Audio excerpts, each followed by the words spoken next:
खास ख्याल रखिए, अपने टॉपिक पे रहिए, अपनी बात पे रहिए तो ज्यादा बेहतर होगा।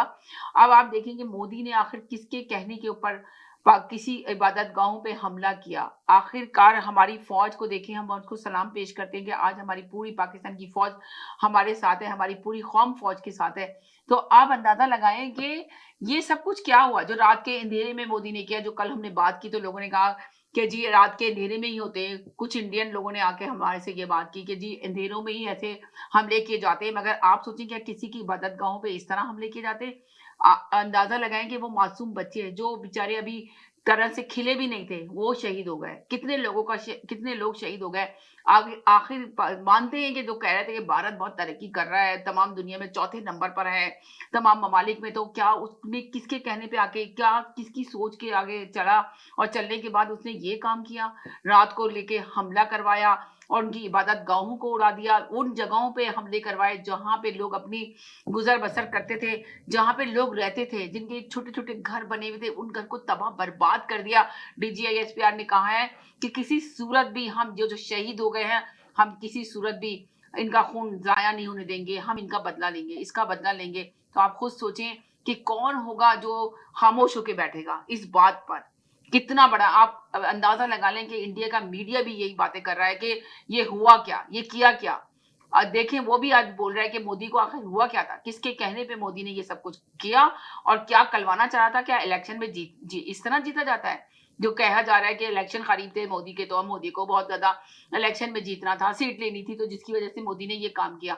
बड़े अफसोस की बात है, कितने खूनों को बहा दिया इसने, बेगुनाह लोग अपनी जिंदगी से हार गए। तो अंदाजा लगाएं कि आखिर होगा क्या इस मुल्क का। और वो टेररिस्ट को पकड़ने गया था, जो इल्जाम लगा था पाकिस्तान के ऊपर कि वो जो टेररिस्ट है उसको खत्म करने की कोशिश की जा रही है, मोदी ये बोल के उसने हमला करवाया था। तो आप अंदाजा लगाएं वो 6 साल का बच्चा जो शहीद हो गया, 3 साल की बच्ची जो अपनी जान गंवा दी, और कितने लोग शहीद हुए, क्या वो टेररिस्ट थे? ये मेरा सवाल है आप लोगों से कि आखिर सोच के क्या किया। जितने भी इंडियन लोग देख रहे हैं, इंसाफ से आइए और इंसाफ की आके बात कीजिए। जरूरी नहीं है कि मैं किसी तरफ भी नहीं हूं। मैं यकीनन हम इस कंट्री में रहते हैं तो हमें सबके साथ मिलकर रहना होता है, मगर आप लोग आज इंसाफ की बात करें, ये ना सोचें कि पाकिस्तान और इंडिया उसको छोड़ दें, मगर आप लोग बताएं कि कितना गलत काम हुआ है। आप लोग की आवाजें एक सच के ऊपर जानी चाहिए। 100% आप लोग खुद अपने दिल पे हाथ रखें। क्या वो टेररिस्ट थे जिन पर हमला किया गया, जिनको उड़ाया गया, जिनकी इबादत गाहों को खत्म किया गया? मैं सारे मजहबों का हम एहतराम करते हैं, जिसका भी जो मजहब है हम इसको एहतराम से बात करते हैं, उनकी अकीदत रखते हैं दिल के अंदर। तो आप सोचें कि उनकी इबादत गाहों को उड़ा दिया गया और उनके घरों से छत तक उड़ा दी गई, तो किस बात का बदला ले रहा था मोदी और किसके कहने पे आके कर रहा था? आज आप देखें कि मुझे तो ऐसा लगता है कि मेरी अपनी राय, मुझे लगता है कि तब तो मोदी को अपनी सीट संभालना भी मुश्किल हो जाएगी जो काम इसने किया है। चलिए चलते हैं कॉलर की तरफ। जी हेलो जी, अस्सलाम वालेकुम जैदी भाई, क्या हाल है आपके, कैसे हैं? वालेकुम सलाम।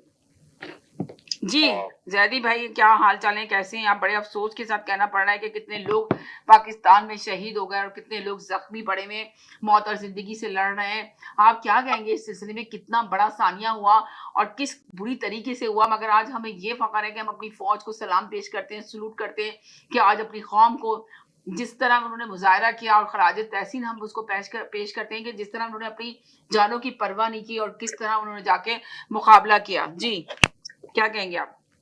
जी समीना, आपको और आपके देखने और सुनने वालों को मेरा सलाम। जी वालेकुम सलाम। समीना, 6 मई जी 2025 हम्म भारत के लिए एक खौफनाक ख्वाब की अलामत बनके उनके दिलों में रच और बस गया। जी उन्होंने ये समझा था, उनके बिल्कुल सही बात की आपने, ये समझा था। थोड़ा तेज बोले आप।